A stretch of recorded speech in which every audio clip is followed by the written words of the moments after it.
Hey everybody, welcome back to attempt number two of this interview with the lovely Neelam. Neelam, is it okay if we take it from the top this time? I know we already Let's had do a really great it. conversation, but is it fine if I ask you to introduce yourself again? Totally fine. Totally fine. All right, Makes it easier that way. all right.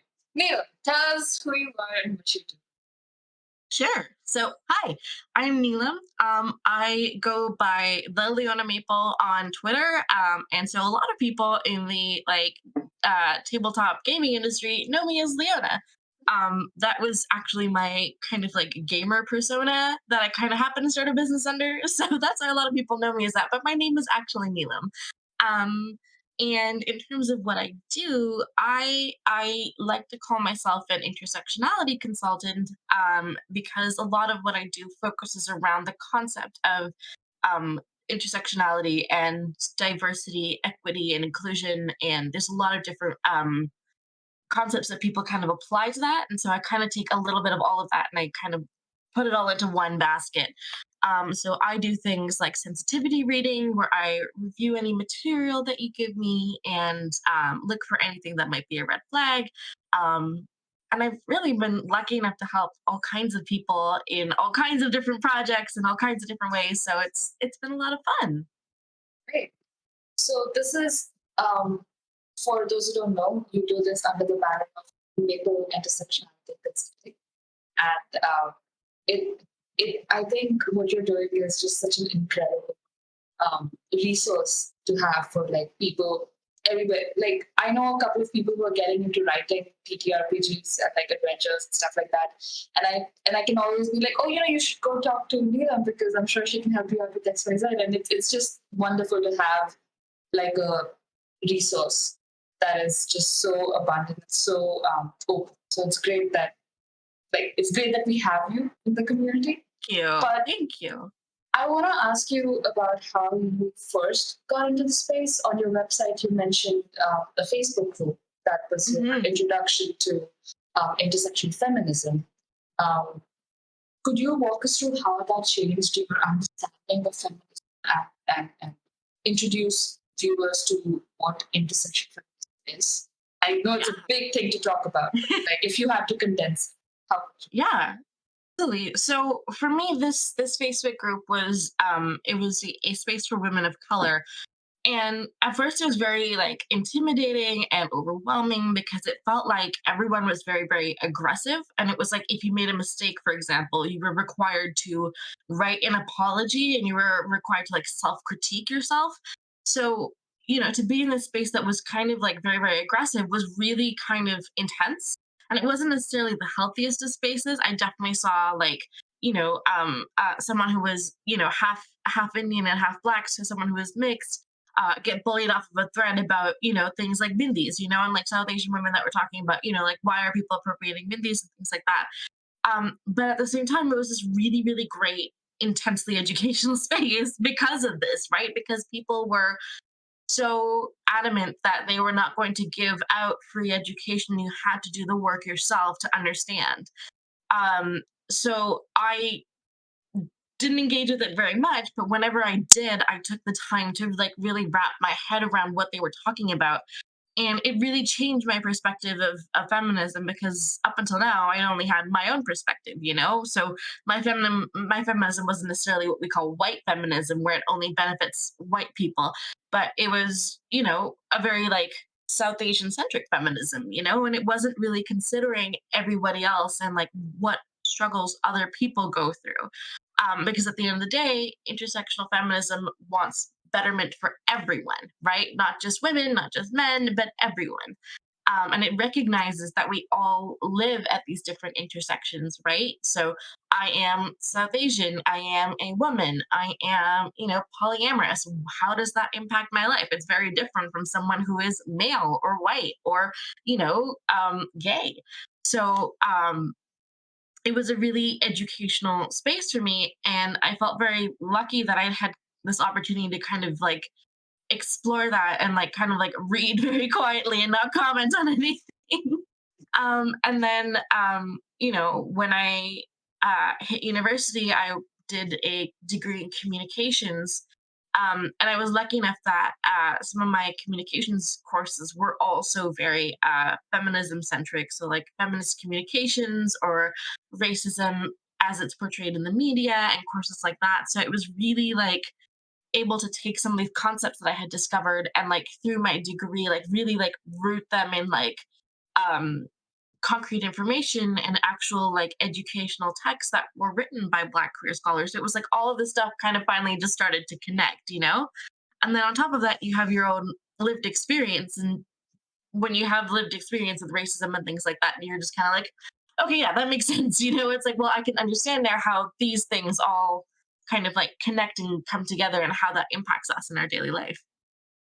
Yeah, I see what you mean about like having all these different sources that like sort of impacted your understanding of the sexuality. What I want to ask you though, you mentioned how in our Facebook group it wasn't necessarily oh come we will educate you space, but more where people needed to take charge for themselves. How do Mhm. you balance that? Because for me as a person, sometimes when I see people saying shit on the internet that doesn't necessarily like sound right, I get upset and I don't have the bandwidth or the spoons or the spell slots to really be like, okay, let me break it down for you and tell you why this is not okay. I just want to be upset at them. So I'm Yeah. assuming for someone who does this as a job and someone who's also probably like reading things like these across the internet, how do you balance that sort of feeling if you have it, the feeling for anger and and your your work, which is to almost like educate and then be like, okay, hey, let's work through this constructive manner. Like, how do you balance Absolutely. Well, there's a couple of things. The first one is I try not to read too much of the internet because it gets exhausting, you know? So I that? try to pick my battles like a little bit, just so that I don't have to like deal with as much stuff, like kind of like in my periphery. The other side of it is anger being a very powerful and important tool in social change.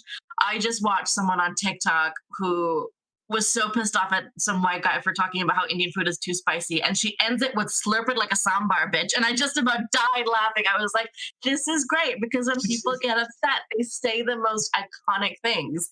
And anger is such an important part of change. If we weren't angry, if we weren't fed up, we would never change.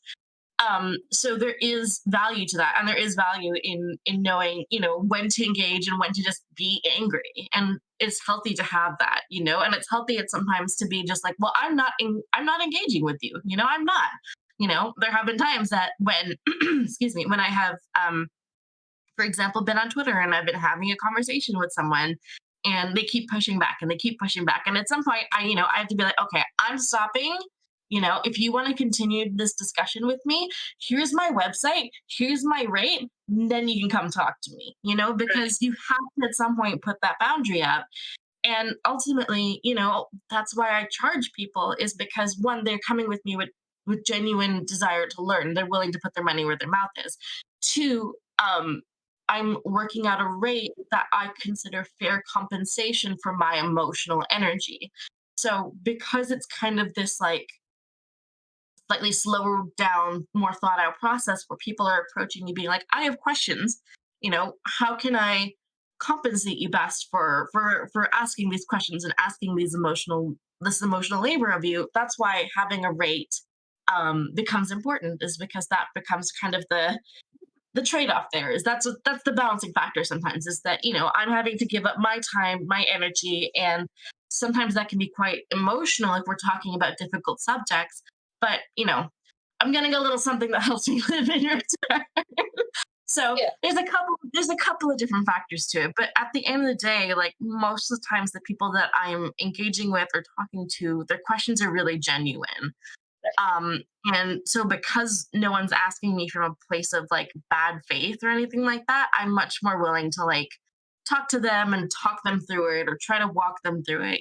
So even my partner, my partners are both white, and sometimes one of my partners and I, we love having debates and discussions, so we'll spend like 6 hours debating something, but I'm super willing to walk them through that because I have all these different perspectives from them. So it's you, I guess I kind of get to balance it out. And then, of course, if I want to be mad at them, I can be mad at them, and it's fine. We have community questions for later, but I see how like the barrier of like where you putting your money where your mouth is important there to like Hmm. ensure that you're getting like fair compensation for like the emotional effort you're putting into it. So now Absolutely. let's focus on the TTRPG community. Yeah. Um, for folks who don't know, you do a lot of sensitivity reading and work in the TTRPG space. But before we talk about that, I want to talk about how you got into TTRPGs. Like, what was your first experience? Tell me more about it. So my first tabletop RPG experience was actually a Vampire the Masquerade campaign. So it wasn't Dungeons and Dragons like it normally is for a lot of folks. I kind of went the completely opposite route, and that was, yeah, it was like that. And then I also got to play in a one shot of, oh my god, what's it called? Oh, completely lost the name. It's this one page RPG where you're playing as bears. Honey Heist. That's the Honey one. Heist. Honey Heist. I got to play in this crazy Christmas campaign of Honey Heist, and then at the same time I signed up for this Vampire the Masquerade campaign. That was my first real like campaign game that I was in, and it was like a noir, like LA but noir campaign. It was just so much fun. And the role play aspects of it really like drew me in, and I loved it. Um, your consulting specializes within the TTRPG space, right? Yeah. Yeah, so like with the insight that you've had so far, with like the games you've played and the people you've met and like the work you've done so far, where do you think like we're missing out on in terms of like the BIPOC and like BIPOC representation in terms of like both the content that's coming out of the TTRPG community as well as like um, the the space and how welcome it might be to Hmm. the people of it. Yeah. Yeah, it's so tough, right? Because let's even take the example of Dungeons and Dragons, right? On the one hand, you have people that are working hard to put out things that are of people of color, or even for example the combat wheelchair. Let's look at that. Like that Mustang's art puts out this phenomenal thing, and the number of people that comment on it shitting on it is still unbelievable, right? So it's like you have it, it still feels like you have these two camps, you have these two trains of thoughts, and you have like this very like kind of like, I don't want to say backwards, but like this very like traditional train of thought. Then you have all of the people over here that are like wanting more of impact representation, wanting more queer representation, wanting more of all of these, wonderful and necessary things. Um, and so it's tough because I don't know if we're there yet. I think within the circle that I've curated on social media, I'm around a lot of people who want that. But, what about the people who don't? And at some point, some of them are willing to listen, and some point, some of them are not. So I really don't know if I have a concrete answer, other than the fact that I know that they exist and that it's still definitely a work in progress. And it might always be a work in progress. Um, Especially in an industry like gaming, you think about the things that have happened, like Gamergate. You think about all the stuff that happens, even with the video game companies, Activision, Blizzard, all that kind of stuff. It's still an ongoing process. When these companies start to hire more women, more people of color, when they start to change their policies, that's when we start to see change on the industry level, right? On an indie level, we're probably already there. There's so many indie tabletop RPGs. There's so many indie creators that are, diverse and unique and original. You look at game jams that are created for BIPOC. They're on itch. There's plenty of them. So it really depends on where you're engaging and what you're looking for. Ideally, I hope that what I do and the service that I provide inspires change on that industry level, so that people that come into tabletop RPGs go, oh, okay, this is a diverse space, and it just is that by default. It's not like it's like, oh, that's the feminist table, that's the old school table. Like, no, none of that. My dream would be for this space and gaming in general to just be welcome and inclusive, because it means so much to so many different people. So that's my goal. That's yeah, that's I can get behind that. I agree. Hmm. Um, since you became a part of the TTRPG community, right, as a player and then as a consultant and all of those, like, how have you seen it evolve? What are the changes you've seen, like, both positive and negative, whatever comes to mind that Uh, have stood out particularly? mhm.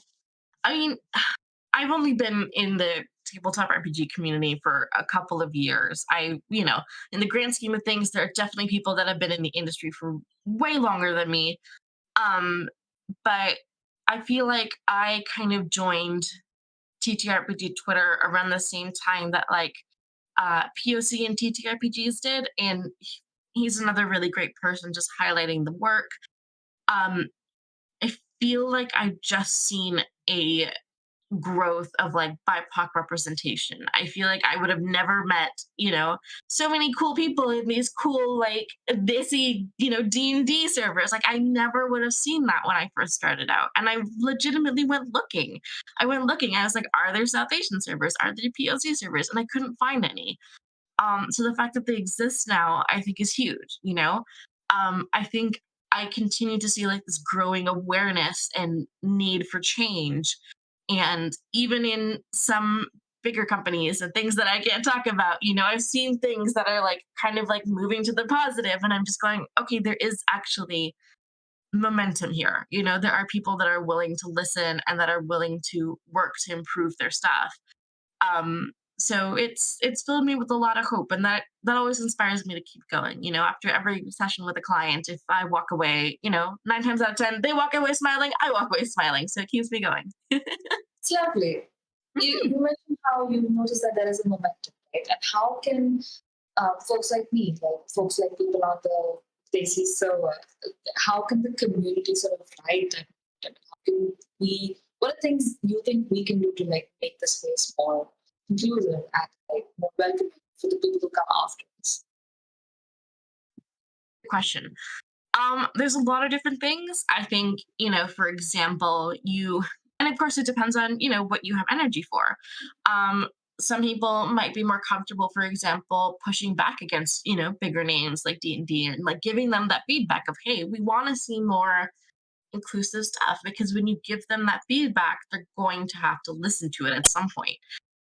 So pushing back against, bigger communities, or, just showcasing and amplifying, like my feed on Twitter, I try to, amplify and retweet anyone that's doing anything cool. If it's someone who's, BIPOC, disabled, whatever, like if someone's doing something cool, I will try to retweet it. I will try to signal boost it. So I try to showcase and curate my following, but also what I share on Twitter to be um very, very inclusive, and so that hopefully people that follow my feed can kind of be like, oh, okay, here's a bunch of stuff that I didn't even know about. um so you can do things like that, right? You can have, Discord spaces like this one where you are specifically and explicitly welcoming to, people that may not otherwise feel welcome in spaces. So there's lots of different things that you can do, but so long as you're championing the cause, that's all that matters. Um, you have worked, I'm assuming, on like so many different projects. Have there any in particular that you can talk about that have stood out to you in whatever regard, right? And maybe in the way it approached a sort of difficult topic, or like just any manner, like any project that you want to significantly strengthen that you worked on. Uh, oh my goodness. Um, it's tough because for me, every single project is unique, and so all of them are special in their own way. Like it's always lovely. For example, I've been lucky enough to work with James Introcaso when he did my dad's monster manual, which is a supplement for D&D. And having being able to work with him prior on a blog post that he did about reimagining races for 5e and how to do a better job with that, and then to then be able to continue to work with him on other D&D things was, such a joy. So I felt incredibly lucky and privileged. I will touch on one that I cannot talk about too much, and I will simply say this.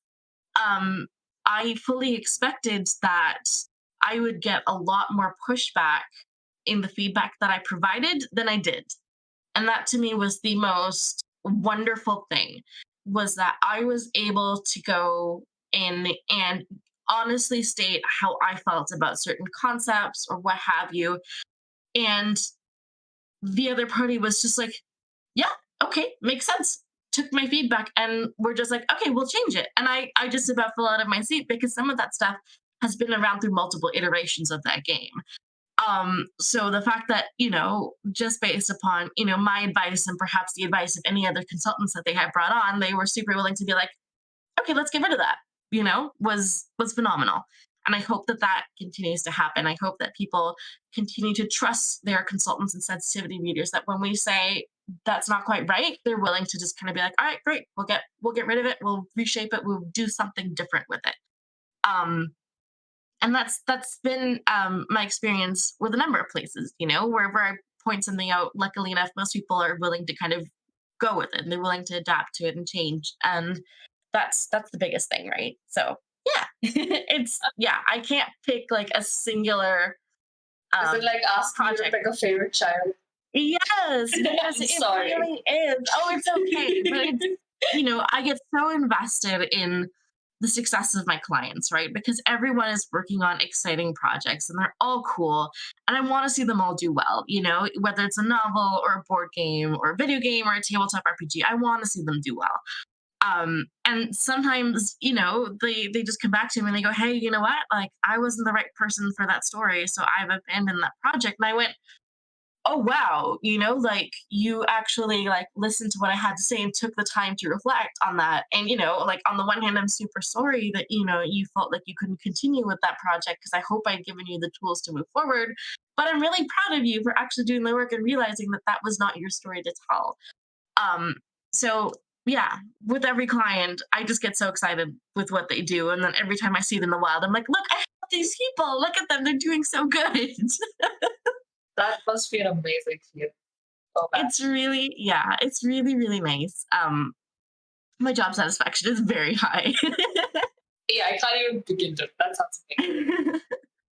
Specifically with sensitivity reading, like I feel like it helps people create without falling into harmful mischaracterizations of like Mhm. cultures, people, what have you, right?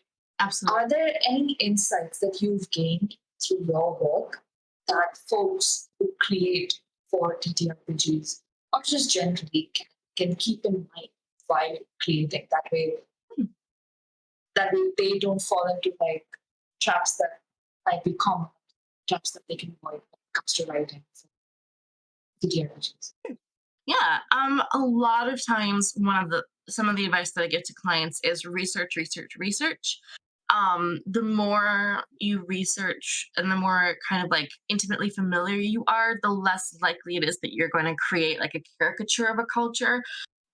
If you are going to feature a different culture, right? Ideally, right from what you know. But I've definitely been in games where the intent and the focus was to showcase different cultures. I was a part of a very cool game that someone produced where it was like set in outer space, but it was showcasing different martial arts forms throughout the world. So there were Asian martial arts and all this kind of stuff, but then there was also forgive me if I mispronounce this, Kalari Patayu, the South Asian or South Indian martial art.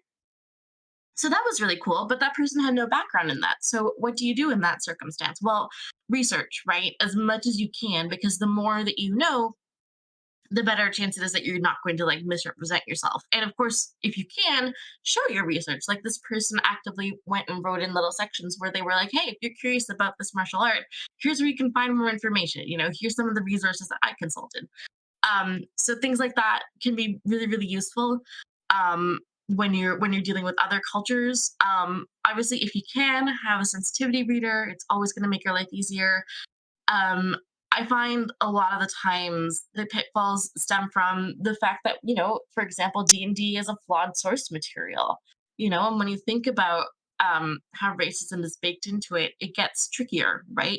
There's a lot of um, caricatures. You have um, oh my god, there's orc discourse every what month?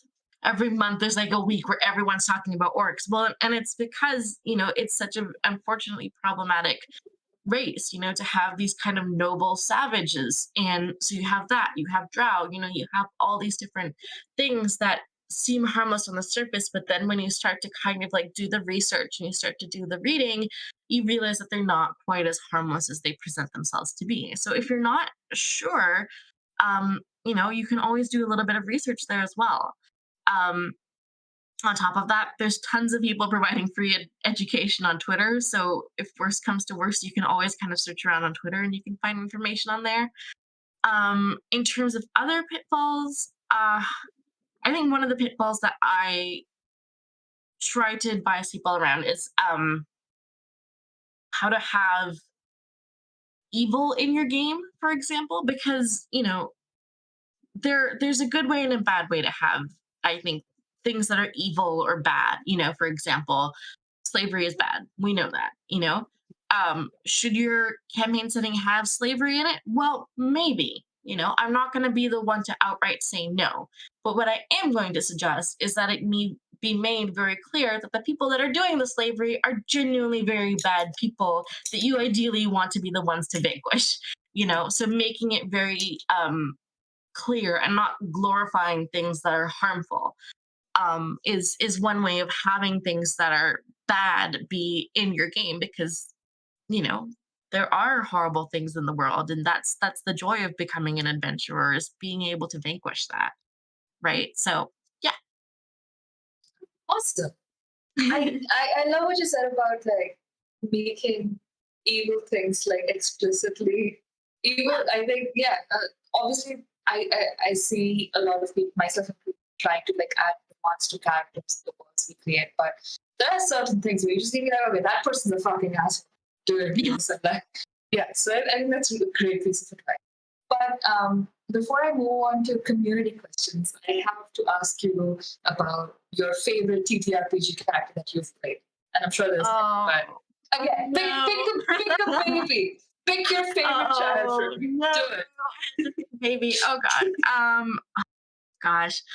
Well, they're all my favorites because I make them all South Asian. I don't care how. I don't care. I make them all South Asian. As much as I can play a Disney person, I absolutely freaking will. Um, so that's just my default because it brings me joy. I think. Oh dear. Uh, I have to pick between babies. I'm gonna say I'm gonna create a group of three, but they all fall under the World of Darkness. So they all fall under my first love and my first TTRPG passion, which is World of Darkness and Vampire the Masquerade and all that. My first ever character was named Audra, and she was part of the LA, not the Vampire the Masquerade Noir campaign that I was first in. So she's my favorite because she was my very first. I love Satya because she was my New York by Night character for a modern campaign. So she was also a vampire and she was also South Asian. And then Sita is my other favorite because she is a Bastet, so a werewolf but a werecat, set in the gold rush era of California. And it's just the coolest podcast I've ever been a part of. It's such a freaking blast.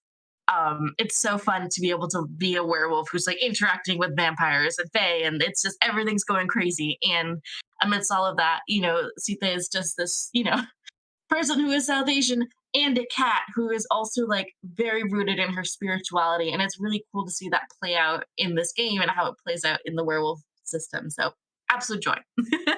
Amazing. For someone who has spent her entire life in India, could you tell me what the Gold Rush era is? Because I have no idea what that. Oh yes, absolutely. So a big thing that happened in North America, and I don't know time, so I don't know if I say 1940s, that's probably wrong. It's fine. That's People can probably fact check it themselves. It's fine. Feel free to Google it, the gold rush era. But what happened was gold was found, in places like California or even up north in the Yukon. And so all of a sudden, in all of these places, people were coming from all over seeking to dig up gold. They were seeking their fortune, and so they thought, well, if I can find gold or like, pan the sediment of the water and find gold that like floats in my pan, well, suddenly I have something to sell. I have something that I can make money on. So it was called the gold rush because that's literally what everyone came for. Is all of these people came um, all over North America. Mostly, I think it was like West Coast and Northern America, but I know it also happened in California. Um, Looking to make money off of gold. And so you had towns that erupted overnight because people needed lodging and they needed food. And, you needed people to run the jails and you needed judges to, handle crime because crime went crazy too, when you have communities just popping up like that. So it became this very like dynamic situation. And so it's a time when the West Coast kind of comes alive a little bit in terms of history. And so you're in this very like dynamic state. So you have in this game these vampires and werewolves that have been, happily doing their own thing for however long and what have you. And then all of a sudden there's this influx of people and everything kind of changes on them. And now they're having to go, oh my God, what do we do? That's amazing. That sounds It's incredible. it's So this is really, a really cool. podcast. Can people find it Yes. on podcast basis? It is a podcast. It has not come out yet. It is called Blood Rush, Okay. but it will be on the Nerdsmith Network. If you want to follow me on Twitter so that you can find out whenever it releases.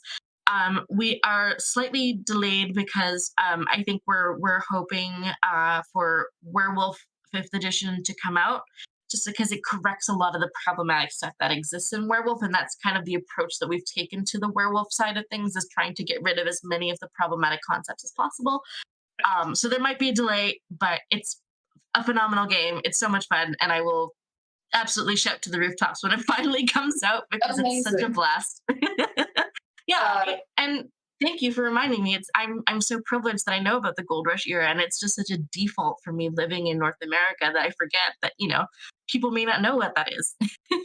It sounds amazing. I can't wait to tune in when it does come out. And we Yeah. will have all the links for the last sessions in the description, and it will pop up during the video at different times. So keep an eye out for that. Please follow. She's amazing. Okay, Yeah. off to community questions. So before we did the interview, we asked people in our community that if they have any questions for Neelam, they can ask us. And we got a couple of them. And I'm going to start from the top. Mhm. What does a typical workday as a sensitivity reader look like? And what is something people assume when they hear that about? Like, what is something people assume about the job? Asks Pooja. Okay. Um, for me, a typical day, I'll probably start my day by answering emails. Um, a lot of the times when I'm working on a project, it's because I have ADHD, it's all or nothing. So as much as I would like to be like working on one project and then working on another one, it's usually either my whole day goes into one thing or my whole day goes into five different things. So I will usually sit down, and if it's like a video game or if it's a book or whatever, I'll take my time and read or consume it and just spend the time kind of like reflecting on what I've read and like trying to look for any red flags and taking notes and things like that. Um, and then eventually in that process I get to a point where I'm ready to give the client feedback. Or sometimes before I even get to that point, I hit a point where I'm just like, I need to vent to my partners about this, or I need to vent to someone who can understand my frustration. Because you do get frustrated sometimes, and you kind of have this initial reaction of why is this, but then once you sit down and kind of like think through it, you can understand what's going on, and you kind of like unpack it, and then you start to piece together what actually needs to happen and all this kind of stuff. So that's what my day looks like. It's a lot of sitting at my computer, honestly. Sounds like a lot of intense sitting at your computer, but kind of a lot It of is. things that you have. Yeah. I do try to take stretch weeks, and I do sometimes just take a couple days off in between projects, because if it's an intense project, my brain is absolutely fried afterwards. So yeah. And there was a second part to that question, right? Oh, Yes. assumptions. Assumptions. I think a lot of people assume that as a sensitivity reader, my job is to like completely sponge out anything awful, right? I think they think, oh, you're making my game safe. Oh, it's like that special snowflake syndrome of like, oh, we can't have anything bad in our games and blah blah blah blah blah. And you're a form of censorship. You're gonna get rid of anything that makes my game gritty. Well, no, actually, I want to see those things in your game. I just want to make sure you're not being an asshole about it. So, there's a good way of doing things and a bad way of doing things. And really, that's all I'm trying to do, right? And if you're doing a good job, that's great. I'm not going to fight that. I might just be like, hey, you might want to consider it was kind of unexpected. Or, hey, you might want to make it more explicit that you've got this sort of content in your game, or things like that. But other than that, if you're doing good, I'm not going to mess with Yeah, I hope that answers your questions, Pooja. She has more, so we're going to get to more of her questions. But Cool. the second question is from Marmite Bath. And they ask, does sensitivity reading require a specialization? If yes, what's yours? Or can it work in a broader sense as well? I don't think sensitivity reading requires a specialization. Um, for me, I was lucky enough to have a degree that enabled me to learn about things like feminism and racism and things like that. And I think having that degree was really, really helpful. I think that was very, very key because I have access to um, these sort of overarching concepts, right? I was able to read a lot of the literature. But again, you can also find that stuff on Amazon. You can look up bell hooks, you can look up Kimberly Crenshaw. So just because I had access to it in an educational format doesn't mean that you can't either. Besides that, I have that lived experience, right? I don't think you can be a sensitivity reader if you don't have lived experience with the thing that you're advising on, because so much of that feeling comes from your gut. It comes from what you've experienced, and it comes from having to feel that emotion in your stomach when you're reading something, and you have to kind of literally gut check and go, is this okay or does this make me feel weird? And even if I don't know why it feels weird, the fact that it feels weird is enough for me to like put a little like note here so that I can come back to it and figure it out later. So lived experience is very important. Having some sort of educational background that allows you to communicate with your clients is important. Having a business background is important too, which I don't have because I'm running a business and I have no clue what I'm doing. So helpful to know that too. But other than that, there really is no specialization. I happen to start with tabletop RPGs and the geeky gaming industries, but I'm in the process of trying to um, approach a wider audience, businesses and things like that. There's so many people that can benefit from this. So if you're someone who wants to do this, by all means, there is so much room and there are so many people that are needed. So please, we can always use more. Lovely. Marmite Bath also wants to know, when working with the creator, how do you test whether your suggestions are on making them work? Hold on, let me wrap my head around No this worries. question because it's very wordy. When working with the creator, how do you test whether your suggestions on making the work more sensitive to whichever culture are true? So, how do you fact check yourself, I suppose? Or, yeah. I honestly tend to do a lot of Googling because I recognize that, especially when I'm advising on South Asian culture, South Asian culture is such a conglomerate, so I never expect my answer to be perfectly accurate. And so I tend to do a lot of Googling myself, so that I can at least provide sources and it's not just, me on my word, but I can at least be like, here's a couple of different things that you can look at for more information or just to kind of, back me up. At the same time, in terms of like the other person being receptive, it gets really obvious real quick. Either someone is going to take your advice, or they're going to be like, "Oh, well, can I do this instead?" But do I have to? And so that, at that point, you're just like, "All right, here's what I got for you. You know, thanks and goodbye." Yeah. They're not going to come back. So it becomes pretty obvious in that sense very quick. So yeah, but I do tend to fact check myself. I tend to do a lot of Googling, and if I can think of like books and other resources, I link those to YouTube videos that are educational are always ideal. So, Arman wants to know, what are things you wish your client knew and could prepare before hiring a assistant?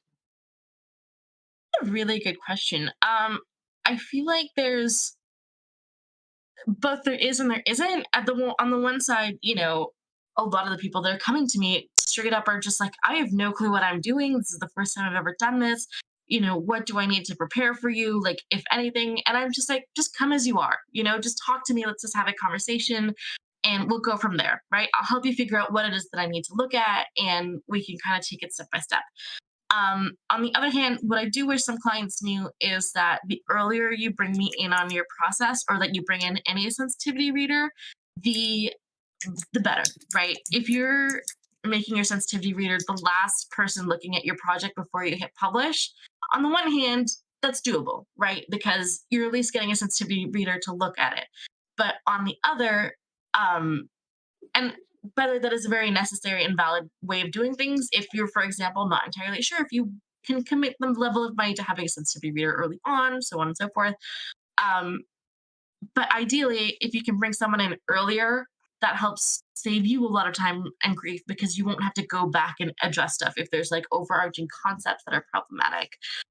So for a lot of projects that I'm on, someone will go, well, what about this? And I can, kind of be like, this is really cool, but you need to be mindful. I think in North America, there's a lot of like people that don't have the same like contextual understanding of a caste system versus like as South Asians, I think when we say the word caste system, I think all of us immediately have like a visceral reaction to the words. In North America, there's not that much awareness of that, and so it's something I try to bring up when someone's like, "Oh, what about a caste system?" And I say, "Okay, sure. Here's some information that you need to know about that from my background, just for your information, just so you can kind of evaluate if that's really what you want, or if it's a concept from that you're kind of into, but you don't want the rest of the baggage." So I try to advise people as best as I can, like that. Makes sense. Arman also wants to know how much of your job is keeping up with cultural changes, trends, and discussions. And how do you keep up with the constantly shifting ways something can be offensive? Absolutely. That is definitely a big part of my job. I think social media, like Twitter and just being on social media, does make up a fair chunk of my time. I feel like that's 25% of my time. And yeah, I might be tweeting and posting, but also I'm doing a lot of scrolling and a lot of reading because I feel like social media at the moment is kind of where the latest and the greatest happens. So for example, at one point I was using folks spelled Folx rather than Folks. And since I've had discussions on Twitter, off of Twitter, with multiple different people, and we've kind of unpacked that and we've been, well, is this actually beneficial? Is it not? And so for the moment, I've decided to stop using that because I don't know if it actually is.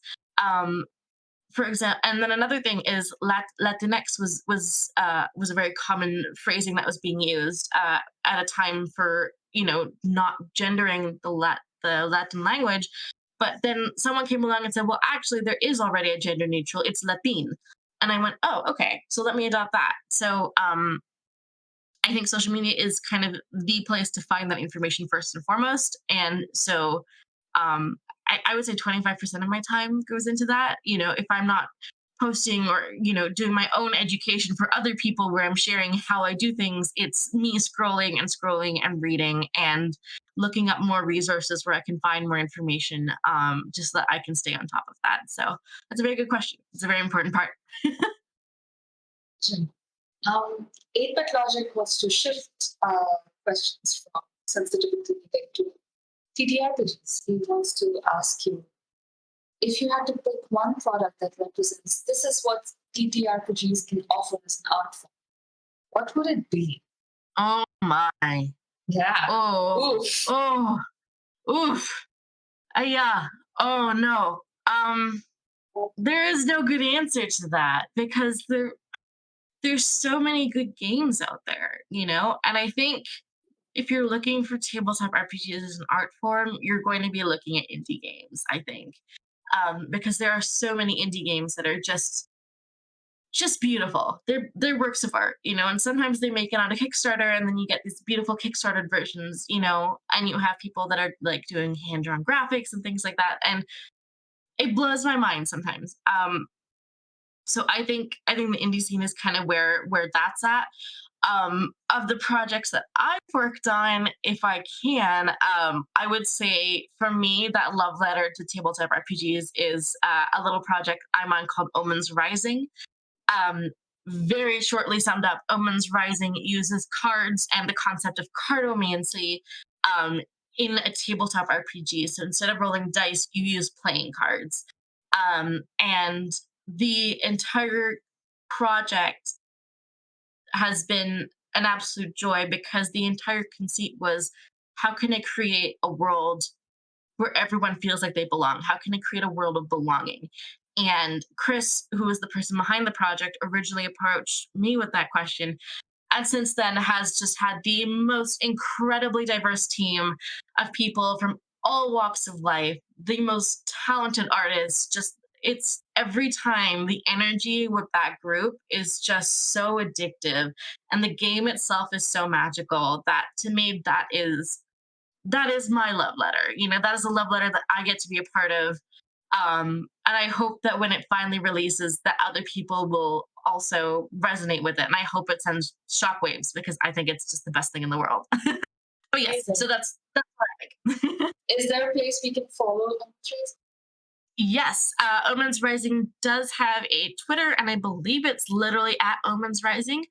And then, of course, through that, you can also, as it kind of posts and retweets us, you'll find Chris, you'll find me, you'll find other members of the team, and we post about Omens Rising on our own Twitters as well, and you can follow us along and hear all about the project and all of our goofy little outtakes. Sometimes it's just us like talking in the writers chat and just saying the dumbest things like gay volcanoes, and then I just post it. I'm like, here, no context, Omens Rising, gay volcanoes, and everyone's like, what? Love that. I I've love already bought into it. Can't wait to play it. I want gay volcanoes, so that's what we're working on right now. Love that. We will have links for everything in the description. So if you are interested in checking out there will be a link.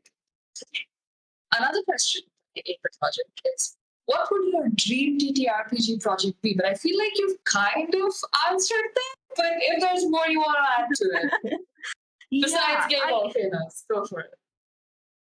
I feel very lucky. I feel like I've been a part of dream projects. I think if we're gonna go from like what was my dream at the start of when I started intersectionality consulting and all that kind of stuff, I think my dream project would be to literally work with um D&D, Wizards of the Coast. That would be the goal.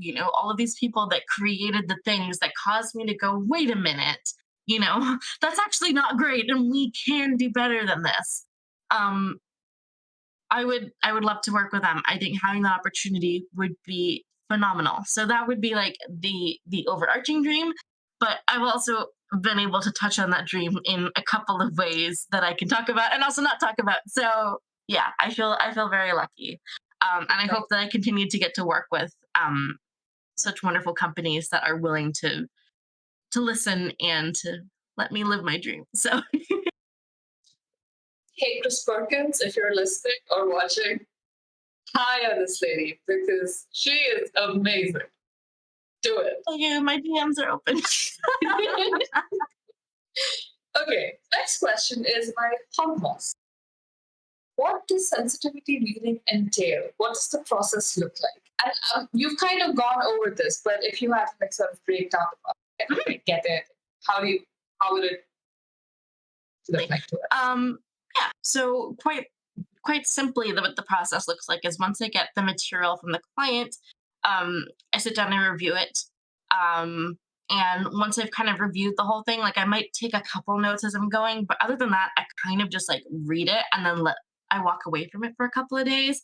I kind of let it just sit in my brain and like let it just do. If I need to, I will vent to people, or I will, for example, I might even like talk to my grandfather and be like, hey, here's this, South Asian concept that I'm kind of like wrapping my brain around. What do you know about this? My grandfather, I'm very lucky to have him in my life as such a historian and has such great insight. So sometimes I do that. I talk to other people, or I just let it sit, and then eventually I will sit back down, um, write down all my feedback. Sometimes it's bullet notes, sometimes it's paragraphs. Usually it's bullet notes. I like to keep it simple. And then I send that back to the client. And then at that point, if the client wants to do like a little video call debrief to kind of like go into more detail, we could definitely do that. Some clients are like, nope, this written answer is good enough. I got it. I'm good to go. Thank you. And they continue on their merry way. For projects where it's more like developmental, because it's kind of more of that early on process. Again, it might look like reviewing overarching concepts, or it might just be me participating in their Discord. If it's a group of writers, sometimes I'm just looking at that Discord, or they ping me in the Discord and they go, hey, we're talking about this thing but we're not sure, can you advise? And so sometimes that's also what I'm doing, is just responding to messages and things like that, and um, kind of reading what the discussion has been so far before I provide my insight. So that's what my process looks like. Lovely. How does sensitivity reading for TTRPGs differ from sensitivity reading for other media? Asks Marsu.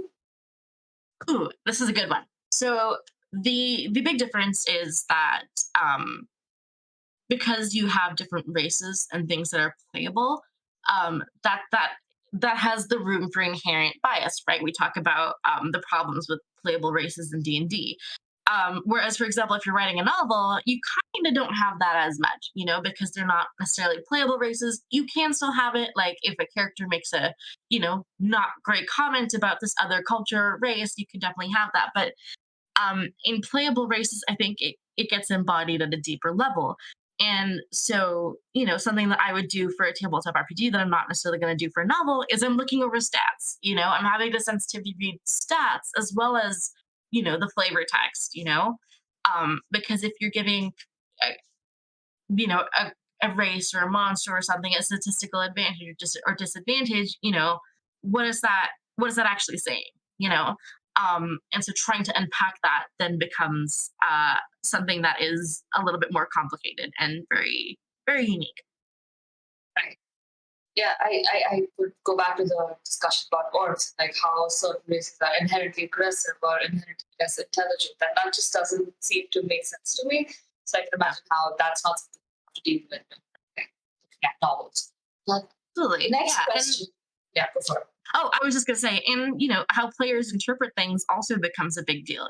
Just because someone has like a lower intelligence score does not mean that they're dumb or stupid, but because there's that negative one modifier, a lot of people think that it is.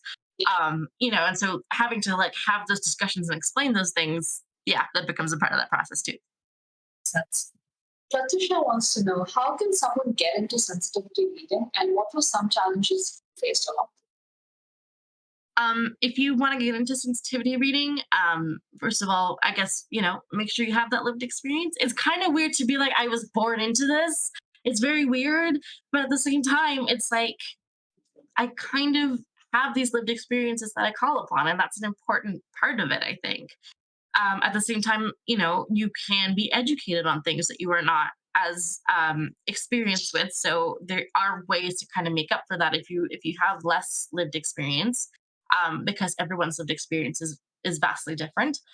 Um, but yes, so to a degree, lived experience, as well, if you can have access to resources, whether it's foundational, intersectional readings like bell hooks, Kimberly Crenshaw, and so on. Um, Having access to things like that where you can kind of pull upon these concepts and knowledge is very important and helpful. Um, and then beyond that, knowing how to run a business if you can, or if you're like me, you just launch a business without knowing anything and then you figure it out along the way. As someone who's done the same thing, I feel that. Except it's dice. It's not nearly as important. Helping people learn about different cultures, but I feel Yeah, please go on. yeah. But dice is still a business, and that's still quite chaotic sometimes. There's a huge learning curve there from the dice people that I follow. Um, yeah, it's really I because there is no like standard for sensitivity reading. Like I feel like it's such a new field that there isn't really like a standardized set of expectations.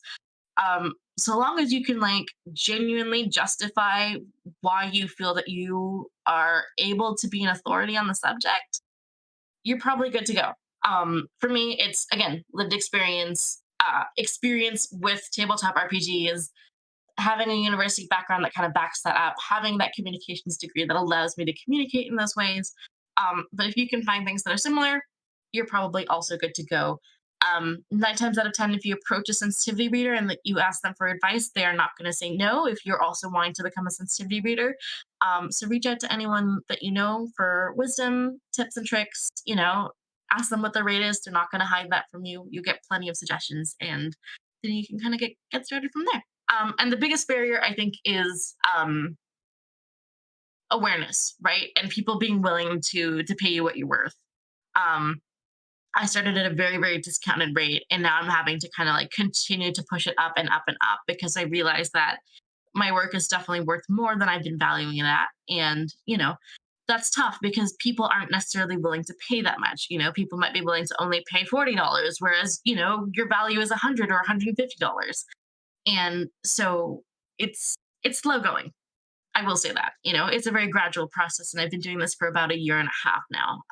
So for me, I'm still trying to get a consistent level of business. So be patient, but it is doable. Um, Pooja once again asks, this is a spicy one. How has cancel culture or political correctness debates impacted your work? Oh, that's a good one. I think it impacts um my work in the sense of the people that again believe in like that special snowflakeness. It's like the people that believe that I am censoring their work or whatever, they think that I'm part of that like cancel culture, political correctness, right? They think that my job is to make your work politically correct. And it's not. I'm not here to make your work politically correct. I'm here to make your work more inclusive. Some people can't tell the difference, and that's just how it is. But it doesn't necessarily like impact my work in terms of like my clients reactions to the feedback that I provide them. 9 times out of 10, um, you know, most people are okay with the feedback that I provide. I think it just really impacts like whenever I do like outreach or I try to be like, hey, this is sensitivity reading. Every now and again I'll get that, like one or two people that'll like push back, or like if it's a thread that's like on a more viral thread with a bigger issue and I start talking about sensitivity reading on there, you do get the gamer bros that like start to dogpile and be like, you're just trying to make it, and I'm just like, all right, whatever, goodbye. Yes. But and Go back to playing Call of Duty, you nerd. go back. No offense to Call of Duty. Yeah, Great no game. offense. I'm sure. Yeah. All right. The last question for our community is from Alika. Alika asks, when drawing inspiration from cultures for the project, are there any broad rules or guidelines to ensure you're always appreciating the culture and not appropriating it? Good question. So and to be clear, for example, I only sensitivity read for South Asian culture or things that are related to me, like being queer or being polyamorous.